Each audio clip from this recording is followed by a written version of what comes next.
meus amigos, meus irmãos de Ideal Espírita, muita paz a todos,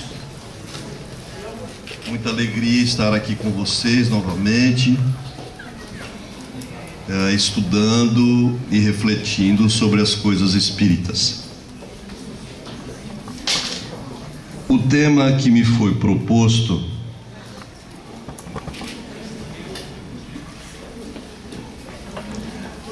nesse evento, tributo a Kardec, foi consolação para os que ficam, dores e prazeres da alma.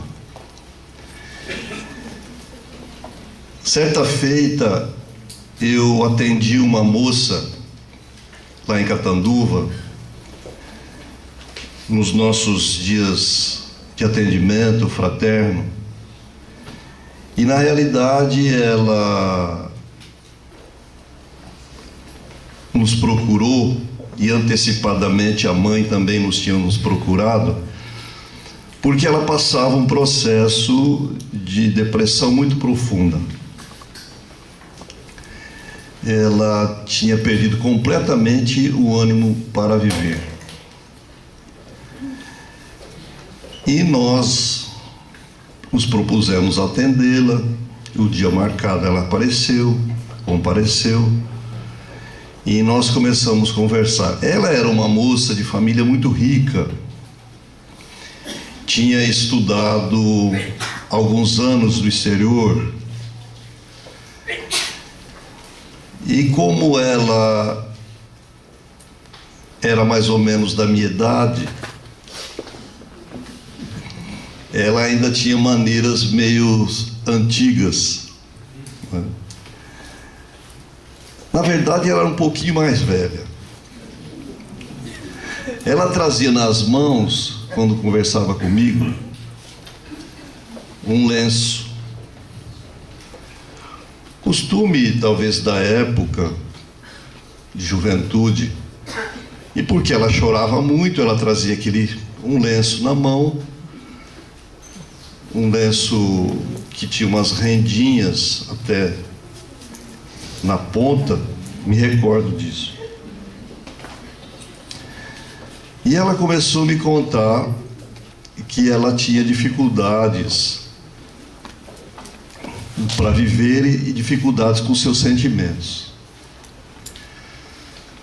Ela me disse que um tempo atrás ela se apaixonou perdidamente por um moço, perdidamente por um rapaz,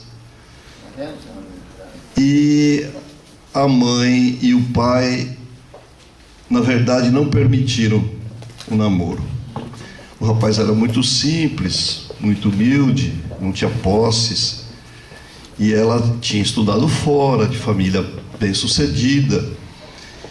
Mas, ao mesmo tempo que ela dizia que ela entendia os pais, ela ficava um pouco nervosa, meio agitada. E ela contava a proibição e, ao mesmo tempo, ela chorava e dizia: mas eu amo os meus pais. Eu seria incapaz de falar alguma coisa dos meus pais. E continuou falando e se reportando do caso. E eu comecei a perceber e notar nas mãos dela, toda vez que ela falava dos pais, ela movimentava o lenço. Eu amo meus pais, e movimentava o lenço. Só que ela movimentava o lenço com uma maneira meio agressiva. Então, o que ela fazia com o lenço e com as mãos não correspondia diretamente ao que ela verbalizava. Eu amo meus pais. Eu quero eles profundamente. Sou incapaz de recriminá-los. E foi. Passou um tempo, eu olhei para o lenço estava um trapo. E eu disse para ela: Marlene, o nome dela é Marlene. Se fosse lá em Catanduva, eu não contava o nome. você percebeu que o que você gostaria de fazer com seus pais, você está fazendo com os lenços na sua mão? Quando ela olhou o lenço na mão dela, ela caiu em prantos. Então, eu me lembrei dessa história aqui nessa tarde para falar sobre sentimento, sobre raiva, sobre amor, enfim, sobre as nossas emoções, principalmente quando sentimos a dor da perda, seja da perda de alguém que partiu, desencarnou, seja da perda de alguém que não desencarnou, mas partiu da nossa vida. Quando você reprime os seus sentimentos, você fica, não vou generalizar, mas com toda certeza com depressão, com o tempo. Por detrás de toda depressão tem raiva, tem tristeza, tem medo, misturados, imperceptíveis muitas vezes, mas eles estão ali presentes. E essa moça, por mais que ela tentou esconder os seus sentimentos, até digo quando eu falo disso sobre a música de Fagner, sentimento ilhado, preso amordaçado, volta a incomodar. Aquilo de certa forma estava lhe incomodando ainda, de uma forma imperceptível. E ela conseguiu retratar aquilo com seus gestos e com um lenço. Quando você reprime um sentimento, é como se você empurrasse uma tora de madeira dentro de um rio. Por mais que você empurra, volta para lá. É como se você colocasse uma bola dentro de uma banheira de água. Por mais que você empurre, a bola sai em outras circunstâncias. Então, a grande técnica para que a gente viva bem com os nossos sentimentos é verbalizá-los sempre, o que está sentindo. E não ter nenhuma vergonha de verbalizar o que sente. Seja lá o que você está sentindo, seja lá o que você está sentindo por algo, por alguém, é muito sadio, é muito são você dizer o que sente. Então, como somos seres distintos, somos seres completamente diferentes uns dos outros, nós não sentimos igual. Os nossos sentimentos de raiva, os nossos sentimentos de medo, eles são diversificados e variam de pessoa para pessoa. Porque cada indivíduo traz consigo um mapa interno, um mundo interno completamente diferente, vivências nessa vida atual e nas vidas passadas, todos nós trazemos uma bagagem. E essa bagagem colore os nossos sentimentos de forma diferente. Então, quando eu estou dizendo para alguém que eu estou com raiva, a pessoa ela não vai poder entender perfeitamente qual é a minha raiva, mas ela vai poder sentir o que ela pensa de raiva e como ela sente e como ela percebe a raiva. Quando você está falando para alguém da dor que você perdeu um ente querido, você, por mais que você se exprima e se esprema, né? Como a moça fazia, a pessoa não vai poder sentir o que você está sentindo, porque teu sentimento é único, teu sentimento é peculiar. Então, é preciso que a gente analise que dor, perda, consolação varia de indivíduo para indivíduo. Você não pode dizer para alguém que está sofrendo e tentar consolá-lo e você entrar de chofre dizendo o que ele tem que fazer.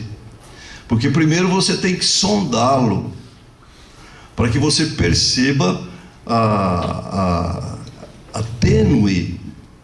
o tênue sentimento que está envolvendo aquela criatura. Então,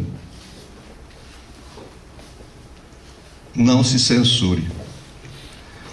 Censurar os sentimentos ou as emoções é ilusão. Seria o mesmo que censurar a própria natureza ou querer segurar as ondas com a mão. Hamed. A gente não segura as ondas. Sentimento, eles foram feitos para se manifestar. Eles não foram feitos para ser contidos. Obviamente que alguns sentimentos nossos nós temos que usar a razão e o bom senso e contê-los, né? Mas aqui, como nós estamos estudando essa questão mais a fundo e falando propriamente dito de sentimentos, precisamos tomar então cuidado com essa contenção de sentimento. Eles devem ser deixados sair, vir das profundezas nossas, e nós devemos expressá-los. Então nós encontramos muitas pessoas doentes, nós ficamos doentes por causa dos nossos sentimentos. As coisas mais importantes que nós temos são os nossos sentimentos. Muito importante. Sentimento não é uma coisinha, é uma fumacinha. Eu senti isso, determinado momento me deu isso. Não é são forças poderosas que estão dentro de nós. Vejam que os sentimentos, eles nos perseguem vidas e vidas e vidas. Quando você encontra alguém que você amou, você sente. Quando você se encontra com alguém que você teve desavenças, você sente, porque o sentimento nos acompanha. O sentimento não é, repito, essa nuvem tênue que passa pela nossa vida. Então, quem você ama, você precisa dizer para o indivíduo que você ama. Não sai por aí dizendo dentro da nossa doideira, eu te amo, eu te amo, eu te amo, aquela coisa assim. Mas verbalizar, falar sobre o amor, falar sobre o ódio, falar sobre a raiva. Eu não gostei que você me fez. E se você tem que falar que você me deixou com raiva. Porque senão o que acontece? Acontece que nós vamos camuflando essas coisas todas. E a gente não camufla. De forma nenhuma. Então, nós não sentimos errado, mas interpretamos errado. Não somos o que os outros dizem que somos, nem somos o que pensamos que somos, somos o que sentimos.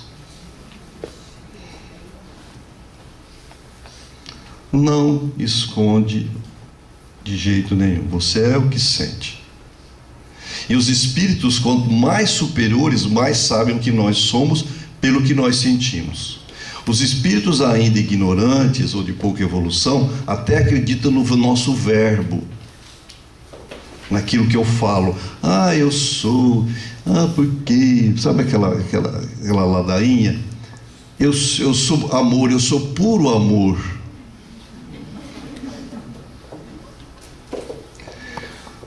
E os espíritos sabem, por aquilo que a gente vibra. Os espíritos sabem disso porque nós temos a nossa aura, e a nossa aura mostra o que nós somos e o que nós sentimos. Os espíritos vêm. Então, dessa forma, nós vamos entendendo que nós não sentimos errado. Muitas das vezes nós interpretamos o nosso sentimento errado. E é compreensível, isso não é censura. Porque somos espíritos ainda com pouca evolução. Então, quando nós encontramos muitas vezes alguém que a gente acha que ama desesperadamente, muitas vezes são outros fatores, outros perfis psicológicos que estão ali influenciando, e nós não amamos, na verdade, como achamos que nós amamos. Então, muitas vezes nós vemos as pessoas dizendo assim, olha aqui, aquele homem que eu casei não é aquele homem que eu pensava que fosse. Eu amava muito, agora descobri que não amo mais. Qual que é o problema? Mas nós fazemos disso uma guerra. Porque nós nos enganamos. O erro é possível, o erro é compreensível. Então nós nos sentimos errado. Nós interpretamos o nosso sentir erroneamente. Estou me fazendo entender? Estou falando para pessoas da terra, né?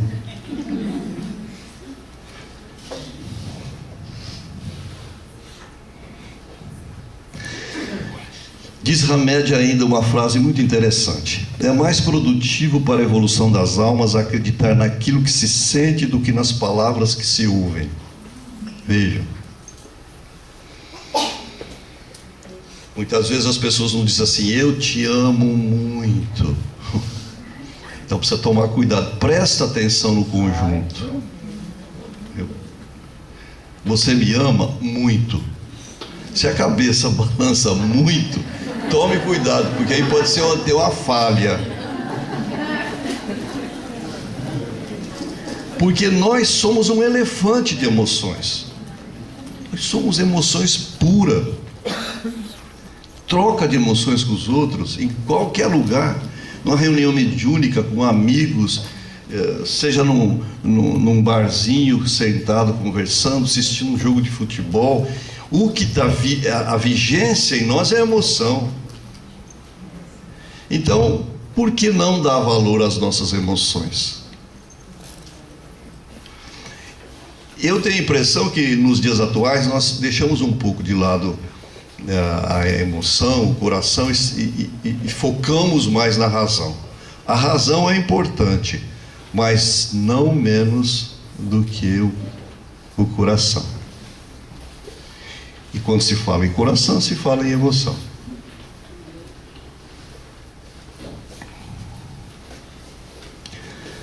Está aqui os nossos sentimentos primários: raiva, tristeza, alegria, amor e medo.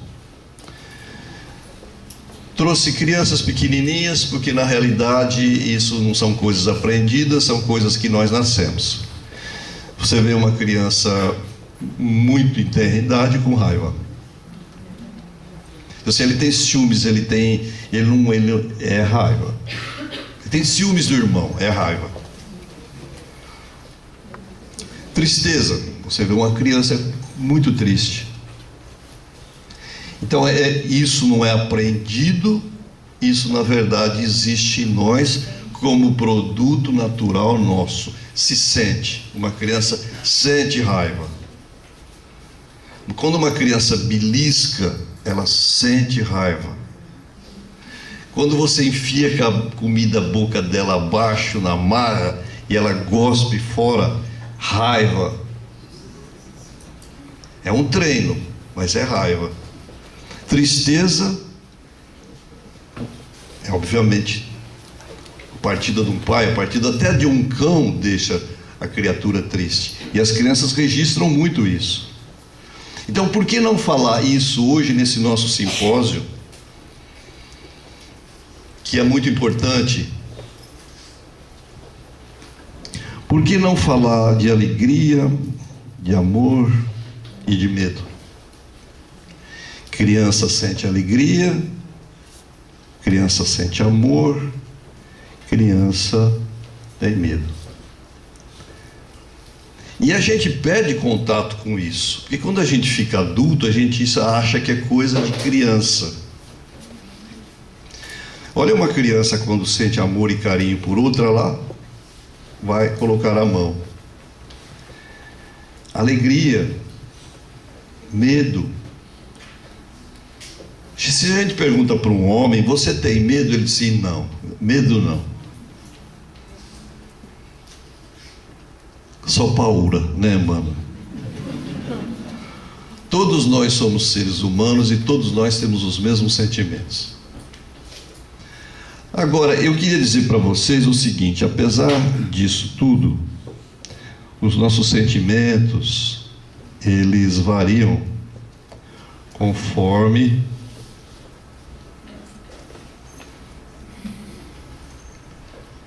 o nosso grau evolutivo, a nossa história de vida.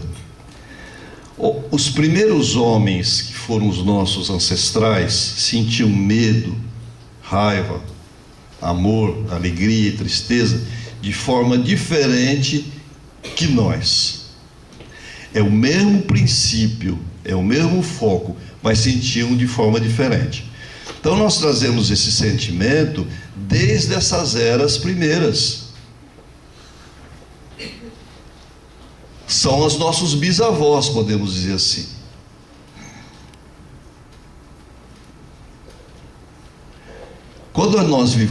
Quando nós éramos pessoas tribais, quando nós vivemos nas tribos, nós tínhamos esses sentimentos todos, de proteção, de perda, obviamente com comportamentos diferentes, mas nós tínhamos.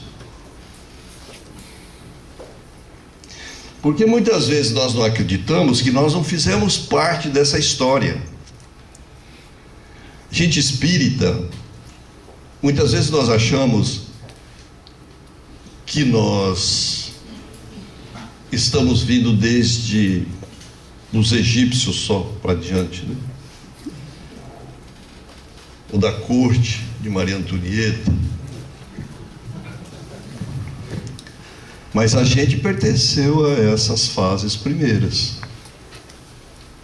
E todas as nossas alegrias, tristezas e nosso comportamento está registrado no nosso perispírito, mas através de todos esses séculos e séculos que nós vivemos. Então, muitos comportamentos que eu tenho hoje são oriundos dessa época. Meu medo, minha tristeza, meus conflitos, minhas patologias, nós carregamos isso. E é bom que a gente saiba que eles são os nossos parentes.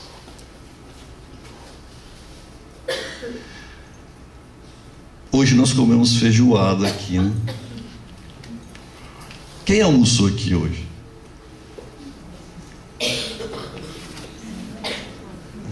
Que bom.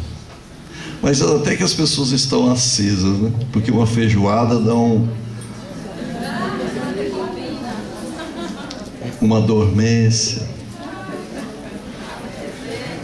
E a Mireia fez de propósito fazer minha palestra às 14h só para o povo dormir. Mas ninguém está dormindo, viu, Mireia?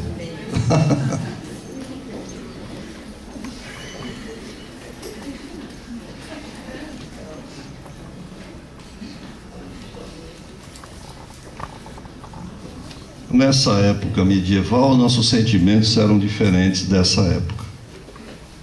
Daqui. Aqui a gente sentia de uma forma, tinha um comportamento diferente dessa aqui.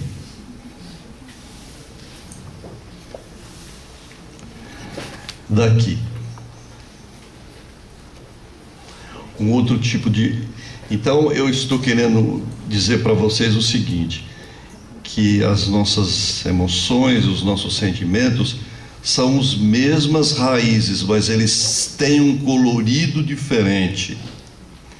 Eu achei até interessante, porque recentemente na nossa reunião mediúnica se comunicou um menino que já se comunica já há algum tempo. Ele tem sido consolado na reunião mediúnica e ele se comunicou esses dias atrás muito feliz porque a mãe ia morrer. E ele ia reencontrar a mãe, ele estava feliz. Então veja, conforme o estado e a condição que você se encontra, amor e ódio têm conotações diferentes. Mudam.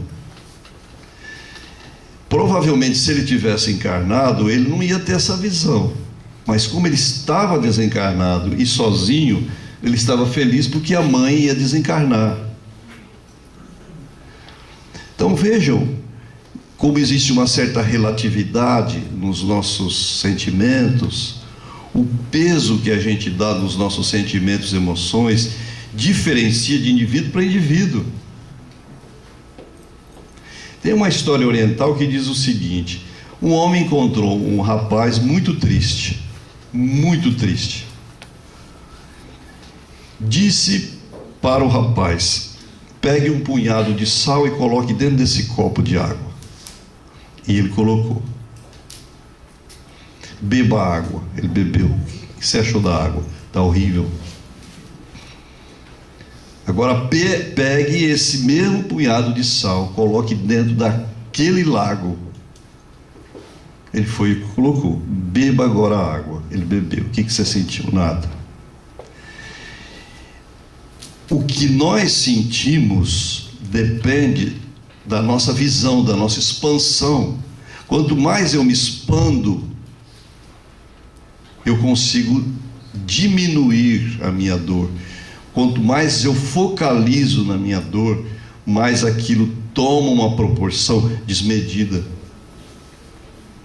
Eu vejo mães que, quando os filhos morrem, elas não ficam outra coisa a não ser a mãe que perdeu o filho. Elas vão na casa espírita sempre com aquela postura da mãe que perdeu o filho. Perdem a personalidade até para vestir uma outra personalidade. Então, quando eu coloco a minha dor num recipiente maior, aquilo se dilui. Então, os nossos sentimentos e emoções, eles são diferentes, porque, na verdade, nós somos essa caixa de lápis de cor. Cada um diferente do outro, cada um com uma tonalidade diferente do outro. Não somos iguais. Eu acredito que até na casa espírita os atendimentos deveriam passar por uma reciclagem, porque muitas vezes nós pomos para atender as pessoas na casa espírita gente de muita boa vontade, mas sem muita conteúdo.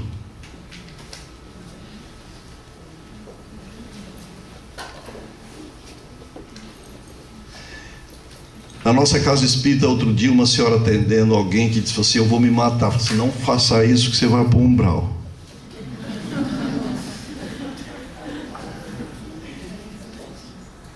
Eu escutei, fiquei quieto. Depois nós conversamos.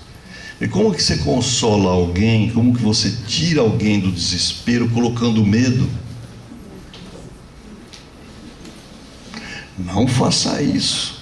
Você já leu o Vale dos Suicidas? Leia. Porque na verdade o que acontece? Nós vamos intensificar ainda mais o problema da pessoa. Porque ninguém que se suicida deve ser visto dessa forma. A pessoa tem as suas razões. Não tem razão, mas tem as suas razões. E muitas vezes na casa espírita a gente atende com essas questões todas difíceis de sentimentos e emoções, com esse tipo de conotação. O rapaz na casa espírita nos procurou e disse assim: olha, Kiko, eu frequentava aí em Pindorama, o centro espírita, mas quando eu disse lá para o dirigente que eu era homossexual, ele me deu algumas recomendações.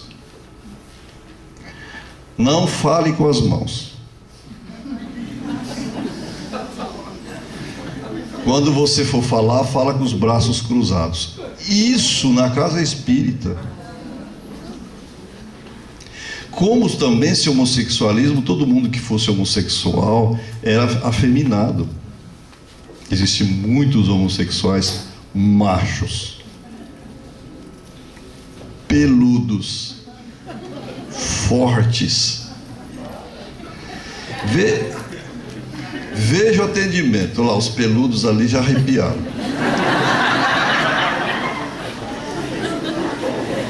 Vejam que, de certa forma, esse posicionamento no atendimento é falho. A gente faz de boa vontade o atendimento, as pessoas fazem de boa vontade. Mas, na verdade, o que acontece? Falta muito para se poder fazer um bom atendimento. Então, somos diferentes uns dos outros. O nosso aconselhamento, principalmente na consolação, e eu tenho que pensar o que fazer com ela. E a minha dor está presa aos meus sentimentos e daquilo que eu acredito, naquilo que eu vivi. Veja, um exemplo banal. No Japão, até uns anos atrás, a japonesa usava sapatinhos de chumbo, o pé não crescer. Muita dor.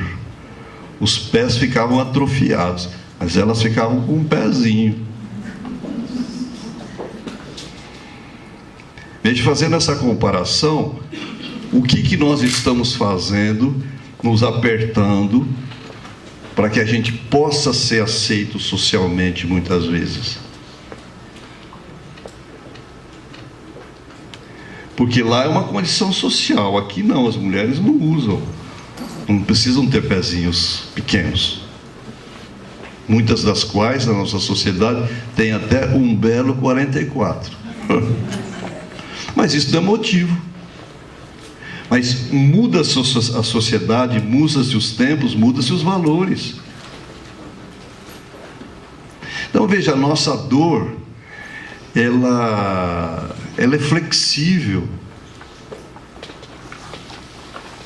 Não entendeu, Caterina? Você fez A nossa dor é flexível, ela é mutável, ela é interpretativa. Conforme a época que nós estamos, a nossa dor tem um visual diferente. Obviamente que existem algumas coisas que são iguais. A dor da dor é sempre a dor. A dor da perda é sempre dor. Mas ela pode ser vista e interpretada jogando um punhado de sal no lago. Se expande. Então a gente não fica fissurado naquilo. A gente não focaliza aquilo constantemente. Não se martiriza. Veja num teatro, quando se quer focalizar o ator principal, se joga um holofote em cima, onde ele vai para o holofote. A gente faz isso com as nossas dores. Faz isso com as nossas dores. Alguém que vai embora da nossa vida porque quis ir embora, vá com Deus e deixa ela comigo. Vá com Deus e deixa Deus comigo. Mas vai. Ah, mas tinha que ser ele. Não tinha bem que ser ele. Tinha que ser ela. Não tinha que ser ela. Mas estava escrito nas estrelas. Não estava escrito nas estrelas. Não estava escrito. Quem falou que estava escrito? Lendas, nós escutamos, nós achamos esses fatos românticos bonitos, e nós sofremos as perdas. Eu sempre digo que a gente encafifa com as pessoas. É um termo pouco usado, né? A gente encafifa. Durante algum tempo você encafifa com uma pessoa, mas se ela for, vai. Quantas pessoas existiram no planeta Terra? Quantas? Quantas pessoas existem no planeta? Mais ou menos. Hã? 6 a 7 bilhões? Existe no planeta de 6 a 7 bilhões de pessoas.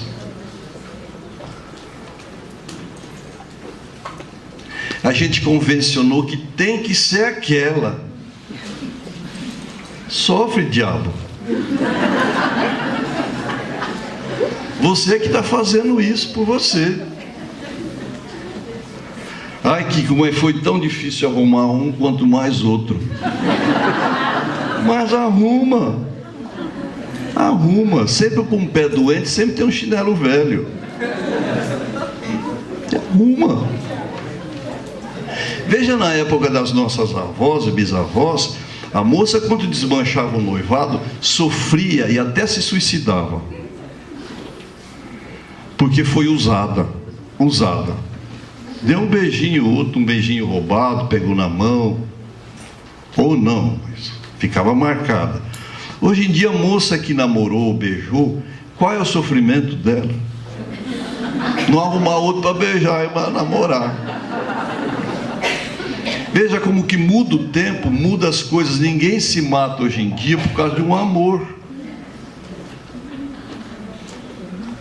Antigamente se matava. Os homens ficavam tuberculosos porque iam cantar na madrugada. As mulheres ficavam dentro de casas, doentes, sifilíticas. Nossa. Enfim, por causa do amor, sofrimento opcional. Opcional. Sofria porque queria, Kiko, não vem falar que, olha, eu sei o que eu passei. Opcional. Se tivesse a mão dentro da água, dentro de um lago, você tinha uma diversidade de posições diferentes. Você não estava sofrendo do jeito que você está sofrendo. O que vocês acham estranho? Se você não mudar aonde você está colocando o sal, você pode fazer todas as terapias. E mais pias, que não vai resolver. Porque é uma conduta tua interna, que você não está abrindo mão.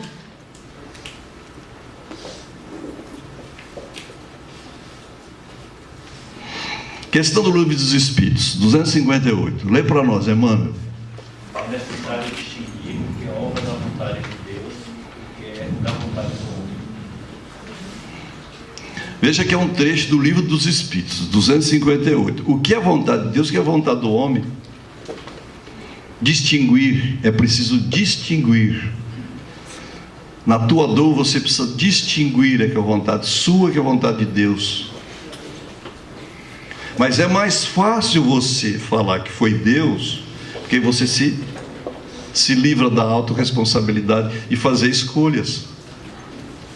Das escolhas que você fez mal pensadas, mal elaboradas.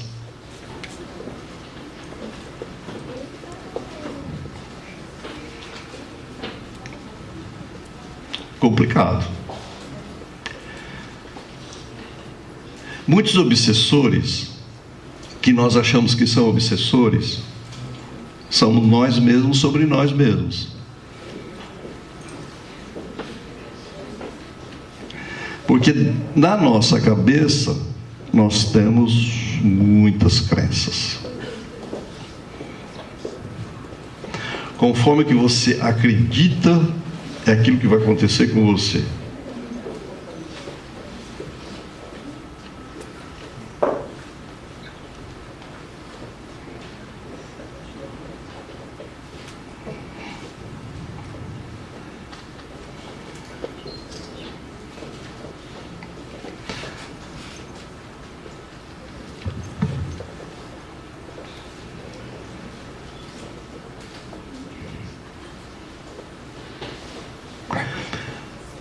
O que é uma crença sexual? Você está sofrendo, você teve uma perda por causa de uma crença sexual, algo sexualmente que você acredita. Quem pode me dar um exemplo? Vamos pensar junto, gente.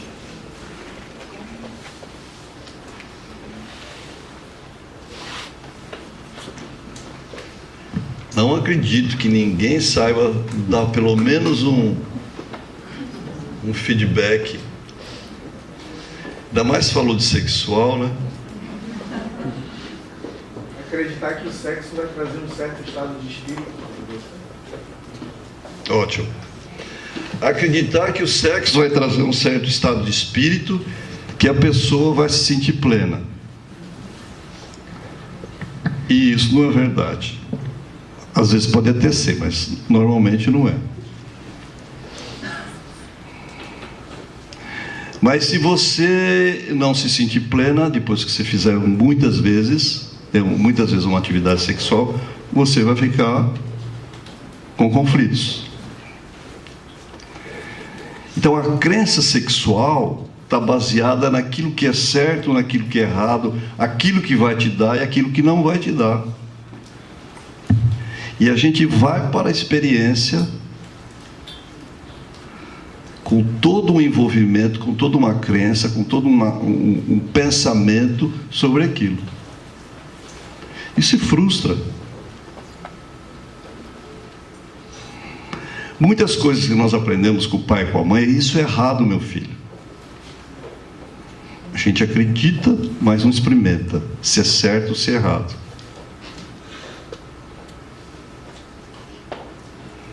Uma crença conjugal. Muitas pessoas acreditam que o casamento é a solução de todos os problemas. Então, ali você está mais sereno, não vai ser feliz para sempre. Casamento é a solução. Depois que você casar, tudo passa.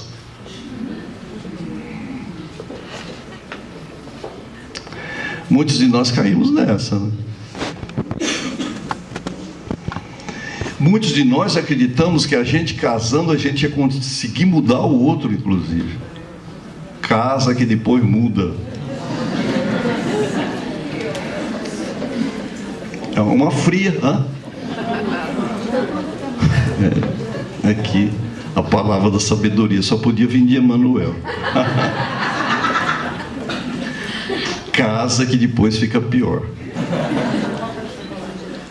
Você quer ver, vocês querem ver uma das coisas mais ruidosas que existe nessa questão do sexo, do casamento, é a questão da crença na alma gêmea. Isso é para acabar com qualquer um. Não se justifique assim. Estou casando, estou ficando porque eu gosto. E não vou ficar mais porque agora não mais gosto. Não é tão leviano assim. Mas se justificar com a questão da alma gêmea, é danoso.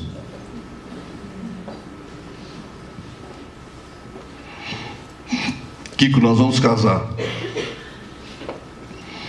Porque encontrei minha alma gêmea.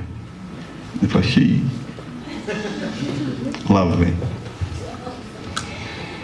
Ou se não, Kiko, nós vamos descasar, porque eu achei que fosse minha alma gêmea, mas não é. É um problema kármico. Vejam, são coisas importantes da vida, porque para você casar com alguém, em primeiro lugar, você tem que, em primeiro lugar, casar com a cabeça, não com o corpo. Porque quando as cabeças se casam, o resto se complementa. A gente faz ao contrário. Busca o corpo, busca a satisfação corporal, fica nessa ilusão e a cabeça não casou. Porque não casa, não se entendem, não se completam. Crenças. Cada um de nós é um lápis de cor diferente do outro.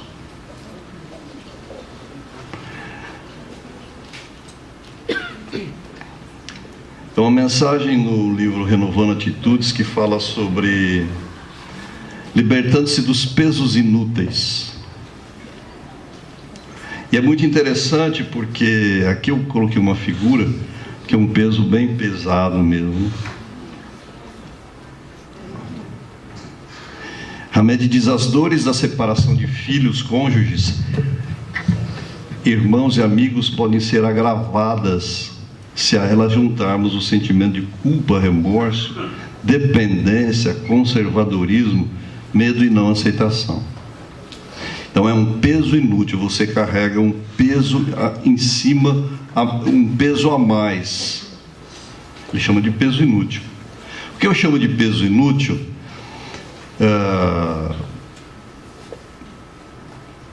Uns tempos atrás, quando eu fazia academia, a gente colocava braçadeira nos punhos. E muitas vezes eu ia embora para casa com as braçadeiras e não tirava. É um peso inútil que você está carregando, que foi útil em determinado momento, mas depois não está sendo útil, mas você não percebeu mais. Então, muitos dos nossos pesos inúteis, a gente carrega sem necessidade. Me fiz entender? Mais ou menos?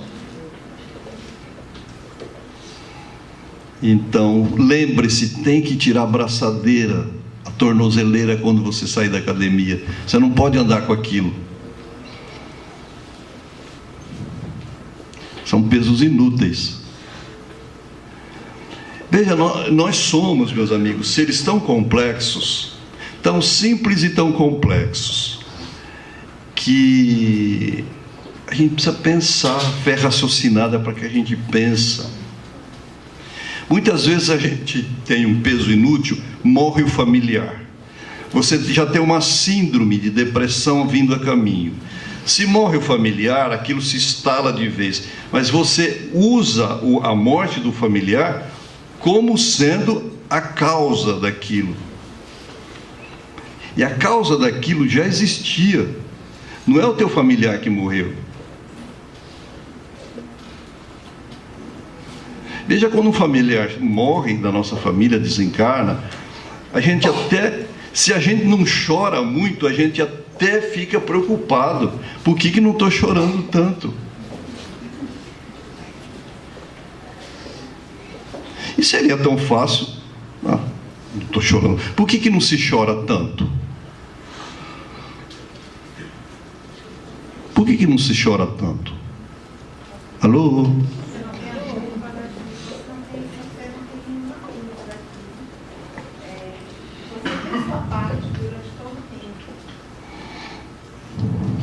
Ótimo. Uma das propostas, você fez a sua parte durante todo o tempo. Partiu, você já fez a sua parte. Agora, quando você tem culpa que não fez tudo aquilo, você quase derruba o defunto do caixão. Tem gente que chora muito, se debruça sobre o caixão.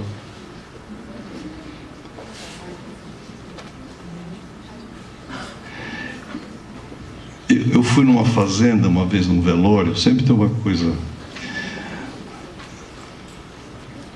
A viúva chorava tanto que ela derrubou a vela em cima do cabelo do defunto e pegou fogo.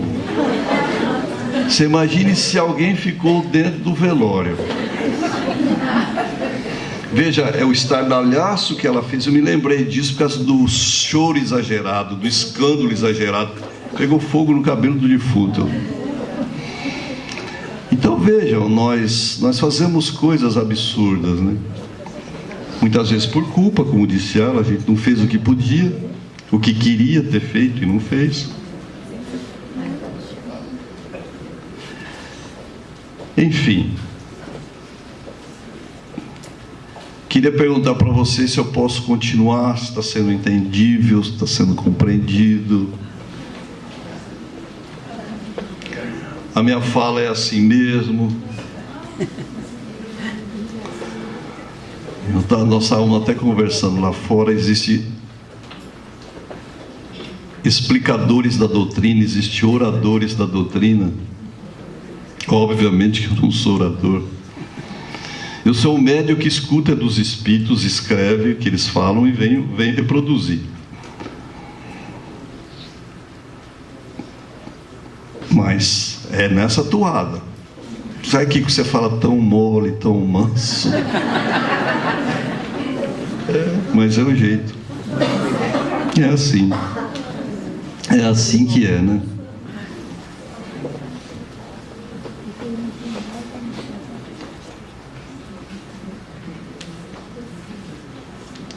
Não podemos impedir que os pássaros da tristeza voem sobre a nossa cabeça. Nós também podemos evitar que eles façam ninho em nosso cabelo. Provérbio chinês.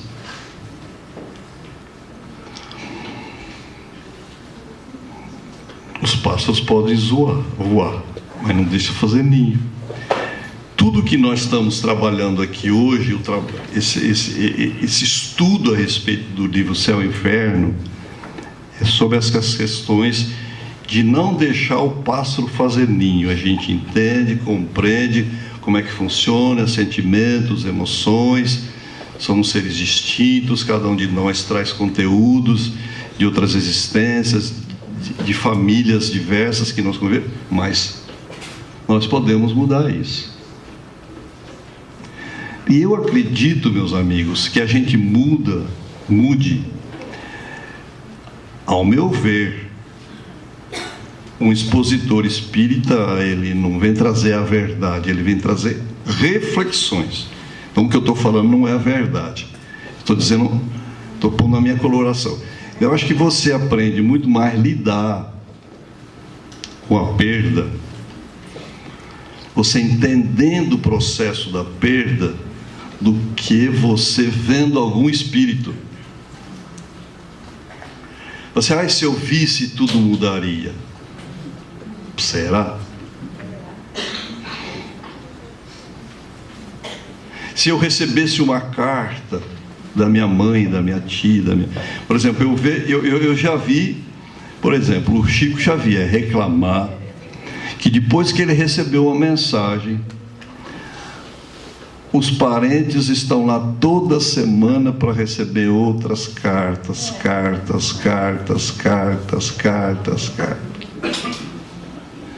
Veja que o importante não é você receber uma carta, ou você receber uma carta e se contentar, é aquilo que... Mas a gente não tem esse contentamento, a gente continua. Então entenda, vamos entender o processo. Por que eu estou sofrendo? Onde eu posso mudar? Onde eu posso refletir mais um pouco e reciclar essas coisas todas?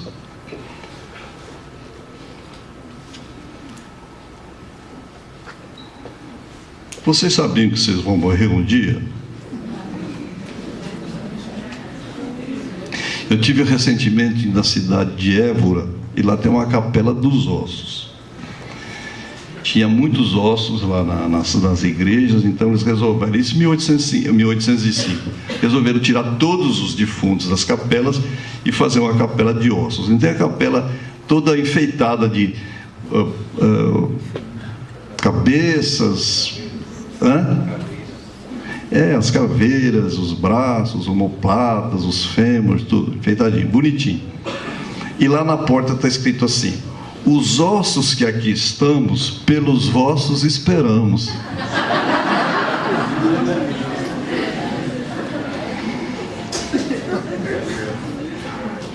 Todos nós vamos ainda fazer parte desse cenário. A gente está chorando, muitas vezes quer saber da perda. É incontestável que a única coisa que vai acontecer na nossa vida é a morte. É a morte. Não tem outro cenário para nos esperar. Não é um fatalismo. Não é uma... Porque a gente lida com essas coisas como se estivesse muito longe. Muito longe. Às vezes uma veiazinha que nos rompe a cabeça, daqui a pouco, você, tchau. Fica pai, mãe, vó, a casa nova, a hidromassagem, o banheiro de granito que você queria tanto fazer, aquele banheiro, fica tudo de repentemente. Então o que nós estamos aprendendo aqui serve para nós depois também. Serve para nós depois. Eu fico imaginando que se eu desencarnar e constatar que eu estou desencarnado, não vai ser a coisa mais bonita que vai me acontecer na vida. Eu desencarno, de repente me vejo vivo e sei que estou desencarnado. Que consolação mais que eu preciso? Percebe? Para que eu vou na reunião mediúnica? Minha mulher, deixa a mulher, meus filhos, minha fazenda, minha casa, porque eu quero, porque ela ficou com outro agora. Assim. Vai, eu estou vivo, eu morri, estou vivo, não existe nada melhor. Isso é um grande consolo para nós. Só essa constatação, aleluia. Na verdade, vocês não concordam?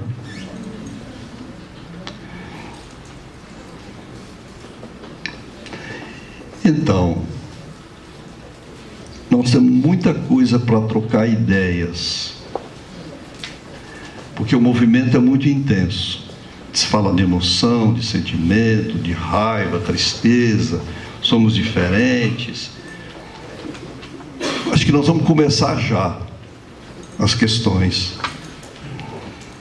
porque assim a gente vai respondendo, se eu souber, e vamos tirando as nossas dúvidas. Vamos lá?